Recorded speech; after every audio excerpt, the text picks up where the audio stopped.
There hadn't been a high king in Ireland for over 100 years, not since the Normans had invaded Ireland.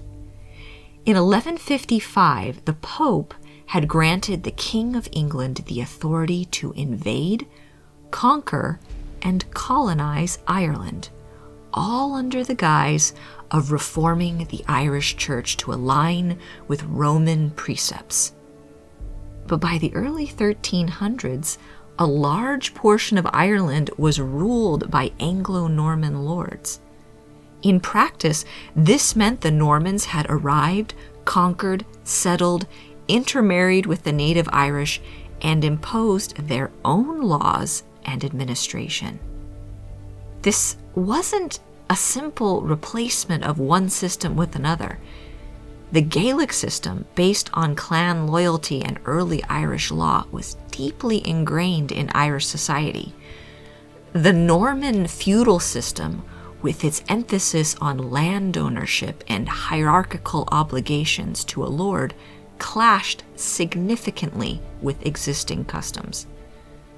This clash created legal confusion, social unrest, and a sense of grievance that bubbled beneath the surface. This displacement and subjugation fueled massive resentment among the Gaelic chieftains, who yearned for a return of their traditional ways. Enter Robert the Brus.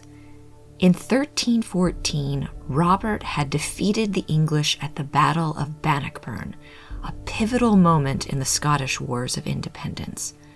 Robert had been fighting the English for years, and even though he had defeated Edward II at Bannockburn, Edward still refused to acknowledge Robert as King of Scotland. This stubborn refusal prolonged the conflict and kept Scotland embroiled in a bitter struggle for recognition. At the same time, Ireland's native Gaelic chieftains were also grappling with English oppression and Norman colonization. England was exploiting Ireland's resources, levying taxes, and conscripting its men for the Scottish Wars. This drain on Irish manpower and resources further exacerbated the existing tensions and fueled the flames of rebellion. The English crown saw Ireland as a valuable source of revenue and manpower, a means to fund their wars and expand their power. This exploitation deepened Irish resentment and made them more receptive to the idea of an alliance with Scotland. Domhnall Ua Néill was the king of Tír Eoghain, an area in the north of Ireland, and Robert the Bruce's cousin. He had been having considerable trouble with Richard de Burgh, the Earl of Ulster. Richard just happened to be Robert the Bruce's father-in-law. Richard's daughter, Elizabeth, was Robert's second wife. Doughnall, facing increasing pressure from the powerful de Burgh, decided to seek Robert's aid in fighting the Anglo-Norman lords, hoping to reclaim lost lands and restore Gaelic power. The de Burghs were a powerful Anglo-Norman family who had carved out a significant territory in Ulster.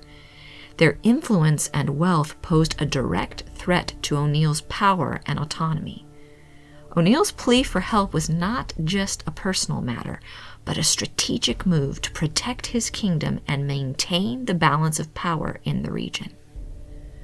Robert the Bruce and his brother, Edward, claimed a long and distinguished lineage of royal Irish ancestry. This claim provided a justification for their intervention in Irish affairs, and so a plan was devised. Robert's brother Edward would invade Ireland in exchange for Doughnall and his allies supporting Edward's bid to become High King. In doing so, Ireland would become a second front in Scotland's war against the English, effectively stretching English resources and forcing them to fight on two fronts. Robert would be king of the Scots, and Edward would be High King of Ireland, creating a powerful alliance against English domination. And so, with great valor in his heart, and with the consent of the king, Edward gathered to him men of great valor. Edward de Burgh landed in Ireland with 6,000 men on May 26, 1315.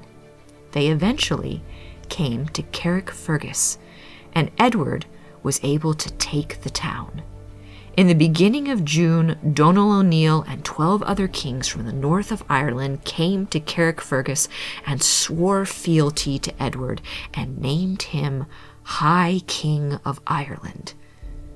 While Edward had gained recognition from a significant portion of Ulster, the most powerful kings in Ireland paid absolutely no attention to this proclamation. The formidable Carrickfergus was the most important Anglo-Norman stronghold in Ulster, and while Edward had taken the town, it took considerably more effort to gain control of the stronghold. Edward and his men laid siege for over a year, and it was written that inside the castle during the siege, the men were driven to unspeakable acts. 8 people were killed and eaten by those who were inside the castle due to desperation and starvation.